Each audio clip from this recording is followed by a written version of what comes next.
I just want to say right up front, if you already watched the stream of this, there's no real reason to watch this video.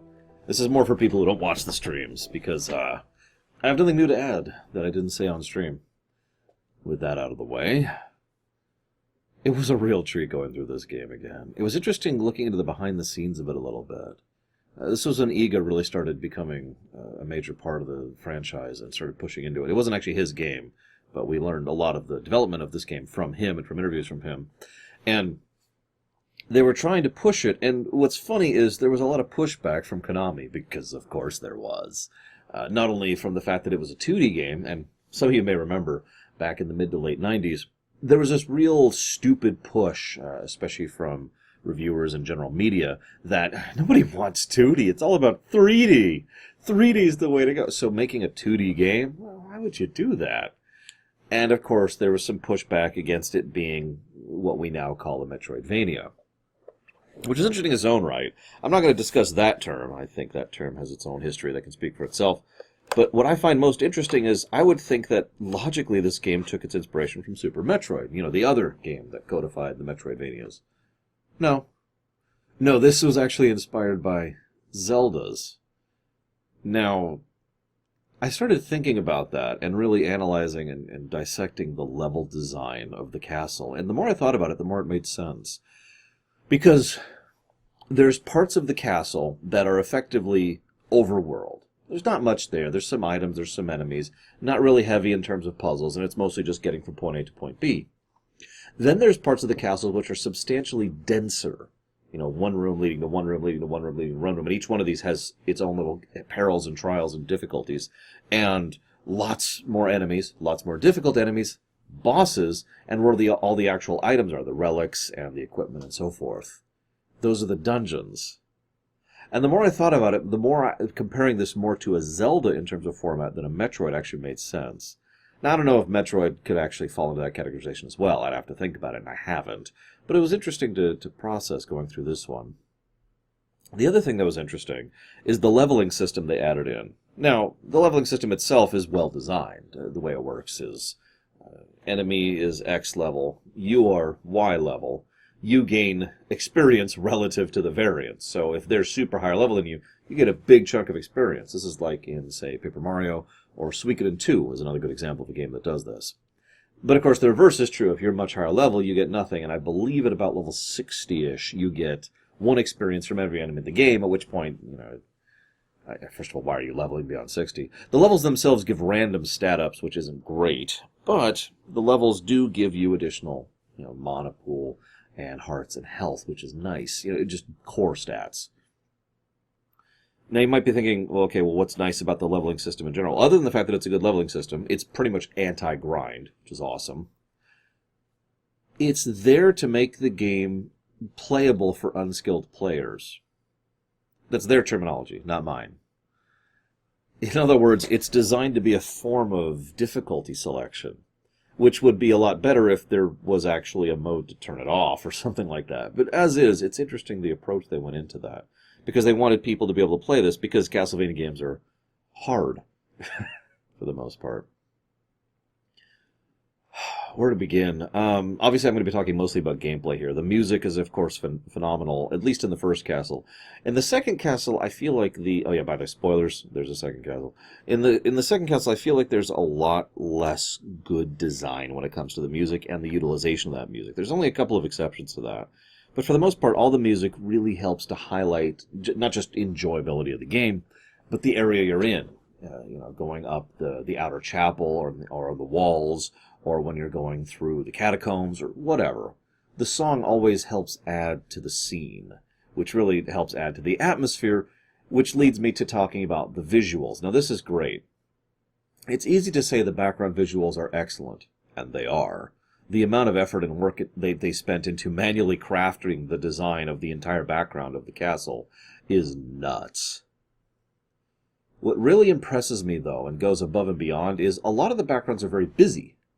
Now, normally that'd be a bad thing, and this is a problem a lot of games have, where the background is so busy, or doesn't really use its color properly, it becomes difficult to see what's going on amidst the noise. This game, with very few exceptions, I think the clock tower is the only real exception here, goes out of its way to vary up the palette usage so that the foreground almost always is using either a different palette or a different shade or tone than the background. Clear distinction between the two, which makes it much easier to figure out what's going on and how to react to it. Also, most of the enemies in the foreground are usually, for lack of a better way to put it, more cartoony. Much brighter color usages, so you can almost always see them in contrast to the more stoic and desaturated background. That's good design. And things like that are why I hold Soten up so high, because they clearly put a lot of thought and effort into many details of the game. And that's why this is still an amazing game that is still incredibly fun to play even today. We've got incredible sprite work. The level of animation, there's something like 30 frames in just walking for Alucard. The level of detail in the sprite work is phenomenal. The animation is through the roof. Did you know there's actually multiple death animations depending on the final hit that killed you? You can burn, you can melt, stuff like that. I mentioned the leveling. There's a luck system based into the game, and luck determines the rate at which you get drops from enemies, as well as equipment, or not equipment, sorry, crits. The rate at which you critical hit, because crits are in this game. Now, I've been saying a lot of praise about this game. Let me pause to not praise this game. The drop rates in this game are stupid, in my opinion. Now, I'm not just talking about like the Chrysagram or anything like that. I mean, or the Ring of Varda. No, I mean just about any item drop in this game has way too low of a chance to drop. Unless you really crank your luck up, either by doing luck mode, which is a mode you can input in order to max out your luck and reduce all your other stats, or by having the Alucard set, which is the fake Alucard set, which, when you wear the whole thing, your stats suck, but you get a bunch of luck, like 50 or something like that. That's still not great. Even when you crank it up, the drop rate is still very low. I've said this before and I'll say this again. I don't think any single-player game can get away with justifying a drop rate lower than 10%. 10% drop rate should be the super rare stuff, my opinion. And you're probably thinking, oh, well then you don't earn it. No, I don't think sitting in a spot and grinding qualifies as earning it. That is my opinion. I know a lot of people disagree with that. And as ever, I'm curious of your thoughts. But I do think the 1 in 256 drop rate items, of which there are multiple in this game, go way beyond acceptable. I actually did farm for the Chrysagram in this particular playthrough. It took me a little over 7 minutes. Now, that's actually not bad. That was with the Alucard set, by the way, so my luck was boosted. But, that's still 8 minutes, just standing in a place doing this over and over and over again. Now, and I bring this up especially because in the bestiary, which you can only access at the library, which sucks, you should be able to access that anywhere, it only tells you what they drop if you've already seen it drop. Or maybe it doesn't. But the point is, there's always like the rare drop, which it doesn't have. Now, you can just use a walkthrough, but obviously the game doesn't get credit for having a walkthrough, does it? Unless it comes packaged with it. We'll have to discuss that when we get to Earthbound. Anyways, point being, you can see the bestiary, and that can give you some idea, but what I'm trying to say is, this is something that could have been just as well designed as so many other aspects of the game are. Imagine if the drop rates were substantially higher in general. Now, that would make the game easier, and that's unfortunate. You can always nerf the items down if that's a problem, or do something else. I'll talk about the item usage in just a moment. Is there a... Anyways, point being, imagine as you're going through and you're fighting enemies and one of them drops an item, and you're like, now, regardless of the bestiary, regardless of everything else, you now know that enemy can drop that particular thing. That is now information that you have in your arsenal to decide what you do. As is, I bet most people play through this game and have no idea who drops what, because how would they? How would you ever know what drops any of these things? Now, you could argue that that shouldn't apply in some cases, like the super rare items, and I could see that. I could. Those should probably be the 10%ers. But that still means there should be probably a chance to see one of those drop as you're going through and be like, oh. Food for thought. While we're at it, while we're talking about negative things, the menu in this game is not good. The translation is not great. The voice acting is hilariously bad or just bad, depending on which version you're playing. I played the PS4 version for this particular review, by the way. And a lot of the NARM was taken out, which is a shame because that made it kind of cheesy and silly. And instead it just kind of went to being bad. I was not super impressed with the voice acting or the retranslation. I mean, and the translation wasn't exactly good to begin with, but they got rid of all the good parts of the translation. What is a man is completely gone from the new version. Come on, guys. Anyways. But yeah, the menu's not great. How many of you even know that you could sort your items in your weapon slot by having the weapon slot selected, but don't actually hit it so you're selecting an item. Just have it highlighted and hit triangle. And then you can sort it by equipable item types. How many of you even knew that? I found that one out like 5 years ago or something like that.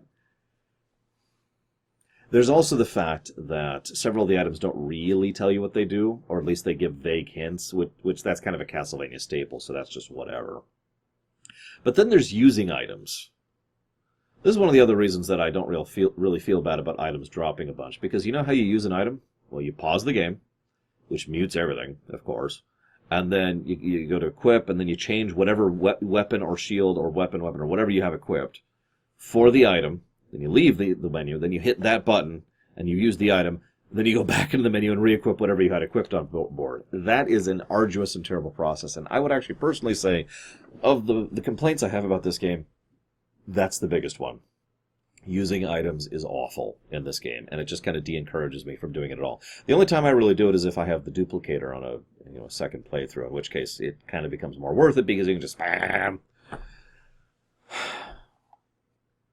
Also, if I might be so bold, I think some of the secrets, not all, are a little too obtuse. Some of the secrets have some kind of indicator, either that it's obvious that there's something there, or one of your companions will say something, hey, I think there's something here. Or there's some kind of indicator, some kind of indicative, which I'll talk about that in just a second. Then there's the stuff that there's no way you would ever figure it out. And it shares this exact same problem with Super Metroid. There are just some items that if you didn't have a guide or weren't checking every single square inch of the game, you probably wouldn't find. I don't really care for that kind of design. I prefer inclination, what I call exploration inclination, which brings me back to positives about this game. This game has excellent exploration inclination, at least in the early on parts of the game. Exploration inclination, I don't think I've talked about this in these Ruminations before. I talked about it on stream quite a bit. It's when a game gives you an idea of where you might start searching. It's not a giant marker, a neon sign that says there's this item here, although that can be nice in its own right. No, it's more like, as you're looking at the map, you notice there's this branch of the map that just goes over that way, and you don't know what's over there. And there's some secrets over there. That's inclination. There's things in the design of the game, either visually or in terms of what you can interact with, or in terms of what you can access at any given point in time, that lead you to think, maybe I should check over there. Anybody who's played Zelda knows this kind of thing at its most bare-bones level. When you see like a circle of rocks in Ocarina of Time, right? Or maybe you're wandering to use Ocarina again, you're wandering the overworld, and there's this one tree way over there. What's that tree doing over there? That's exploration inclination. It gives you an idea of where to search, or the fact that you should search at all in that area. I like that. That's just opinion. That's just my perspective on things. But I love that type of level design. And this game, it's not quite as good as Super Metroid in that. I'm sorry, I keep comparing this game to Super Metroid. It's kind of hard not to. But it still does it, and still does it well. It also does very excellent directional design. This game isn't what I would call linear by any respect. But it is my personal favorite type of linear. I'm gonna borrow a quote that's kind of completely out of context. Imagine you're a person who has a dog, and you're wandering in a line. Now, if you track the path you're taking, it's very linear, right? You are going from point A to point B, and it's one straight line, right? But let's say you've got that dog on a leash, and the dog going... Now, the dog's still going on the same linear path, but it's going all over the place, right? I don't have a good term for that, and I should probably come up with one, because I love that type of game design. And this game has that in spades. You have... Your path at the beginning of the game is pretty set. You encounter death, you lose your equipment, or use the bug to skip it, and then you go up and you go through the initial alchemy lab area, and you fight the first couple of bosses, and you go over here, and you go up, and you go over. Right, you know where you're going. It's all relatively linear, mostly because you simply do not have access to certain things until you get to the library. As soon as you get to the library, you can buy the stone, which you almost are assured to have enough money for, and it's relatively cheap, from the librarian. Upon buying the stone, you now have the access to open blue doors. This is a good time to mention that, as much as I know I'm in the praise section, I think the map could be better. It would be really nice if, for example, it would indicate the types of doors on the map, like to show the blue doors or the red switches or whatever, or, maybe some kind of visual indicator, or maybe just something like Breath of the Wild had this, where you could put your own little stamps on it and say, this is this and this is that, kind of writing on the map kind of a thing. Just that kind of feature being built into the game would be awesome. Obviously, they couldn't really do that in the PS1 era, but, this game has been re-released twice. Come on, guys. Anyways, just talking about that, because once you get to the library, you can go through the 2 blue doors. That means you can now head to the outer chapel on the upper left corner, or you can go down into the catacombs. And which one you do first is up to you. I always go this way first, because I love double jump. Because double jump is love and double jump is life. But you can go whatever route you want to with that, and that's awesome. This is still the directional design thing. You're kind of shepherded to the library, because once you get to the library, there are a couple of places you are technically capable of reaching, but only if you really know what you're doing and you're skilled. And if you screw up, you've screwed up, and you'll probably die. There's high-level enemies, and there's stuff that hurts, and there's a lot of obstacles that you don't really have the tools to bypass, unless you really know what you're doing, or are a speedrunner, or are playing Richter. So you're kind of inclined to the library, and then you're kind of inclined to these 2. And once you finish these 2, you've basically opened up the rest of the area. But by that point, there's not actually a lot left. The only things left at that point are the pseudo-secret stuff, which leads to the second castle. Now, the second castle... Actually, before I talk about the second castle, hang on. I want to talk about one other thing that I love about the level design. It's looping. And constantly, what you'll do as you're going through an area is you'll find a route that leads back to somewhere where you had just been. Like, the most obvious example is the alchemy area, where there's like 2 or 3 times where you'll manage to open up a shortcut, or knock out a wall, or move the statue out of the way, or whatever, which opens up another path through. And this adds more navigation and more methods of traversal to the player. This is constant in the first castle, pretty much non-existent in the second castle, and is awesome. I love that. I love being able to open up things and give me more routes that I can use to get from point A to point B. And again, the dog on the leash kind of idea. And yes, I did borrow that from Neil deGrasse Tyson. That's who gave me that analogy. For anybody wondering, just go and give him credit there. So not only do we have looping shortcuts, but there's also this thing they do where, I'm trying to think how this, but there's a wonderful flow to the game. I speak a lot about gameplay flow. In fact, on the 6 points of gameplay, flow is number 6, because being able to just smoothly move through the gameplay, I don't even know how to properly explain it because I'm terrible and stupid. Attacking, fighting, jumping, redirecting, exploring, seeking, backtracking, fighting. There's a natural pace to the core loop of the game, and it flows smoothly, very, very smoothly. And it almost always crescendos right about at a boss encounter. There are actually quite a few bosses in this game, several of which are entirely optional. And I'm not even talking about the fact that the entire second castle is optional. I mean, even if you want to get the 5 artifacts in the second castle, there are quite a few bosses that are completely optional. But I love that overall boss. And there's a little breather section. Then you can start maneuvering through. The music usually takes a moment to recoup. Just excellent gameplay flow. But I said I'd talk about the second castle. So I lied, because first I want to talk about enemies. Some of you saw my Tor, Sith Warrior review, and I did a brief rumination of it too. One of my biggest complaints, and it got a full gameplay negative by itself, was the space combat mode, which sucks. But the thing I want to remind you right now is you're going through the space combat mode, and there's turrets, which can take place of satellites or whatever, or be on like a space station. There's capital ships, which are also basically a turret boss, but whatever. And then there's enemy fighters. That's it. 3 types of enemies with 2 types of attacks that you have to avoid. That is the full extent of it. We were reaching the point where I was going for Shaft and going to beat the game, and we were still encountering new enemy types throughout the course of this game. There is a tremendous variety to the enemies in this game. And most of them aren't all that special, but quite a few are. And this is important too. This is something the Doom games tend to know very well. Enemy variety is good, but how you use the enemies is much better. And properly using the right enemies for the right areas is critical to making enemies actually interesting to fight rather than just whatever. You have a big empty corridor and a guy who has a spear that attacks at range. Okay, that can work. How about you have a corridor that goes vertically and a guy with a spear that can attack at range? So now you literally can't even reach him, and he's trying to area deny you as you're trying to descend or ascend to reach him. Just little stuff like that. It doesn't have to be substantial. This game does that constantly, and I love it. This also is a good time to talk about bosses. I already mentioned bosses. There's quite a few of them, and there's a huge variety to it. But what I didn't remember until I replayed this time around is that there's a good variety in how you fight them, too. Most of them are in just a big, empty area. But still, most of their attacks and their patterns and what they do vary substantially enough that each fight actually feels different from the rest, with very few exceptions. I'd say, like, the Medusa fight is probably one of the only really disappointing fights in the game. Maybe the Creature, while we're on that one. But most of the fights are excellent. In fact, one of my favorite fights is Orlok's, which is, there's a lot of stuff he does. I'm not going to summarize it here.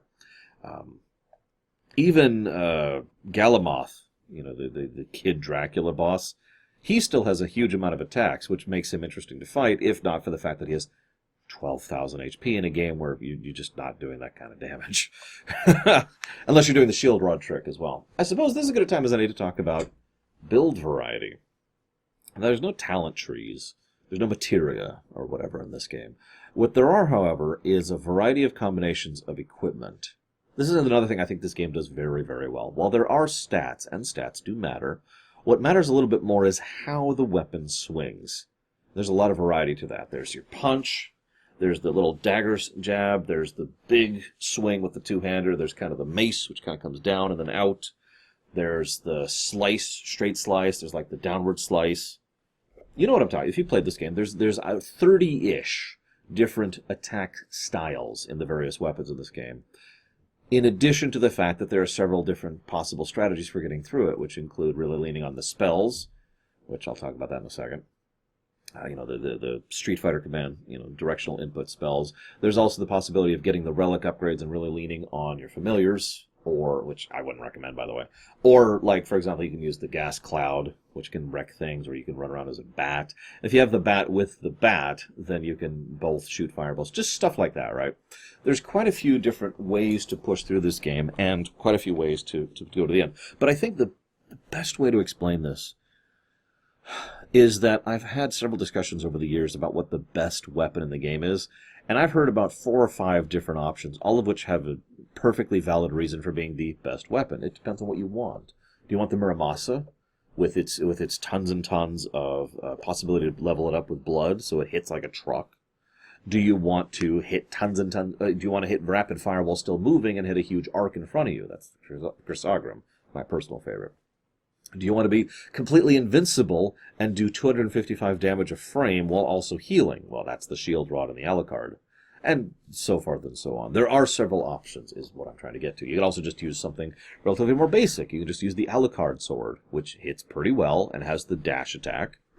You can use the big old two-hander if you want to. You can item spam if you have the duplicator. There are several ways to go through this game, and most of them are valid. I like that. I suppose I should talk about the Street Fighter inputs before I move any further, because I don't like them at all. I've never been able to prove it, but I feel like this game just the inputs just don't work periodically. Like they just actively are like, no, we're not going to do this. But there's also the fact that they're pretty finger crampy, and given how useful the spells are, you kind of want to be using those fairly regularly. So unless you're really good at it, you're not. This is actually especially true in Richter mode, where basically his entire playstyle is constantly finger mashing and destroying your hand. My sympathies for every speedrunner out there who runs Richter mode, because holy crap. If you haven't seen it, find a controller cam of Richter mode speedrun. I feel like there's better ways they could have done that. But this is especially true because even some basic input stuff like down, up, jump could have just been the dash button while in the air, or up dash, or something similar like that, rather than having to, do that. Just food for thought. Oh, also probably the worst one by far would actually be the bat dash, which is, that's insanity. But I said I would talk about the second castle, and I lied, because now I'm going to talk about Maria mode and Richter mode really quickly. This game has a lot of replayability in general. Richter mode and Maria mode are wonderful additions to that. Hard modes, you're much more glass cannony, but much more destructive-y. And you can just absolutely wreck face if you know what you're doing. If you don't, then you're going to die before you even reach the first boss. I like that. I like the addition. I think it's a great thing to add into it. Obviously, Maria mode was originally a Saturn inclusion, and now it's here in the PS4 version. I don't remember if they put it in the Xbox 360 version. I never played that version, so forgive me. But good inclusion, and it adds to the replayability. Okay, now I'll talk about the... No, I'm just lying. I'm lying. One of the other things I like about the game is there's a lot of visual and audio indicators. There's a little blue glow around you when your mana refills. On the mana bar, there's little green markers, which tell you roughly, the spell cost marker, so you have an idea of exactly how much mana you have without hitting the menu. Although I kind of wish that was just a number, but let's not get into that. There's clear visual indicators of when you're hit with buffs or debuffs. There's a little audio thing that plays for basically everything. In fact, I would, again, relate this to a Zelda game, because there's audio indicators so that even if you aren't really paying attention to exactly one part of the screen, you can generally hear what's going on and continue to be kept up to date on how you're playing through. Okay, now I'll go ahead and talk about the inverted castle. Sorry, I'm just memeing at this point. I didn't like it as much as I remembered. It still gets credit. It still absolutely gets credit. The fact that I've said this for years, the fact that they managed to design the whole stage, the entire castle, such that it still worked and was still a challenge and was still a platformer when flipped upside down is insane. And the fact that they accomplished that is fantastic. It still gets absolute credit for it. I still give a positive for it. But the castle itself feels substantially more rust than the first part. The enemy placement is nowhere near as unique or interesting, with a couple of exceptions. The clockwork area is much better done, and so is the outer chapel. Both of those are very well done. But for the most part, it's just kind of here. Most of the enemies aren't harder because they're more challenging in terms of what they do or how they do. They're harder because they have more health and they hit harder. The Guardians are the most obvious example of that. But even the first enemies you encounter when you go to the inverted castle will probably beat the crap out of you. There's also the fact that nothing really happens in the inverted castle. You go through and you fight bosses. There's no indicator. There's nothing. It's just you're going through the castle. And as you're going through, you'll fight bosses because you stumble into them. They're not, not all of them are exactly what you call logically positioned. Some of them are. And as you stumble into them, you get things. 5 of those bosses give you pieces of Dracula, which are what unlock the ability to reach Shaft. Nothing in the game tells you that, by the way. It just says 1 of 5, and it's like, okay, what am I getting these for? So that's not great. The directional, because part of the problem is once you hit the inverted castle, you have the ability to go everywhere, which on the one hand is nice, but on the other hand, there's nothing else in the game to indicate where you should go or why. All of that brilliance of the exploration inclination, all of the brilliant directional design that I praised in the first castle is gone. Instead, it's just, here's a giant open sandbox kind of a thing. Now, that works for its own right, but for a new player who doesn't know what they're doing, you can see why this is kind of a moment, especially given the difficulty jump. I still think it's good, don't mistake me, but I don't appreciate it nearly as much as I used to. And a lot of the bosses are, well, nowhere near as interesting as the bosses in the first area, with probably the big exception being the 3 phantoms, Sipha, Grant, and Trevor. Trevor. I will say the inverted castle is fun. Absolutely, it's fun. It's fun to go around, it's fun to explore. The music selection isn't as good. You notice that? Like, there's just some weird usage of music in the second castle. And there's nowhere near... They didn't add any real new songs, except for, I think 6 new songs for the inverted castle, as opposed to, 20 of the one below. So there's a lot of repeat there. Like I said, it's just kind of And the worst part is, like I said, there's no real story for it. Now, I haven't talked about the story yet, because there's not much story to this game. Don't worry, I do have something to say about story, and that is that I need a drink. Please forgive me. The story in this game, it can be argued whether or not Castlevania games had story before this. I would argue they didn't really. Before this, we had Ness story, right? Whatever's in the manual, there's a bad guy, he's evil, and I gotta beat him. Got it. And that's about what we got. Occasionally there's a little bit more, but that was the extent of it. Now, Soten took two other games, it took two other games and kind of tied them together, Rondo of Blood and Castlevania 3, and said, let's go ahead and really start telling a story. And that's the thing. The story isn't bad. It's the start of a story. It's like the very, very prologue for the Castlevania series. I have been told, I haven't watched the Netflix series, but I have been told a lot of the story that was established in this game is in fact told in the Netflix series. And that makes sense, because even though Soten isn't the first game chronologically, this is where the Castlevania franchise began, narratively speaking. I mean that both in character and out of character. Out of character, it's when they started pushing actually having a narrative in the games. In character, well, this is the game where we find out what happened with Lisa. So let me give you a bit of a rewind here. I wrote down the timeline, because this is interesting. Lament of Innocence is the beginning. That's the origin story. That's how Dracula became Dracula. Cool. Shortly after that was the event with Lisa, which is detailed in this game. Then we have... oh gosh, what do we got? So then we have 3, Curse of Darkness, Adventure, and then Belmont's Revenge. That's the 2 Game Boy games. Then we have 1, then 2, then Harmony of Dissonance, then Rondo of Blood, which happens right before this game, and then Soten. It's the timeline's all over the place with this series. I suppose Zelda doesn't really have any room to talk on that one, does it? But the point is, regardless of its position literally in the chronology, this establishes why the Castlevania series exists. Because Dracula found a human woman and fell in love with her and cared about her, and then she was brutally butchered and murdered by humans because they were stupid and ignorant. And weird thought, but he didn't like that all that much. And that is why Dracula decided to finally give in to chaos and become the chaos manifestation on the planet Earth, which then is why so many of the various monsters and creatures and magical things circle around him, is because he is basically the focal point of all of Chaos's influence within the world, and blah, blah, blah, blah. And all that stuff. That's another interesting thing. This game established the very first idea of the fact that Castlevania, the castle itself, is a creature of chaos.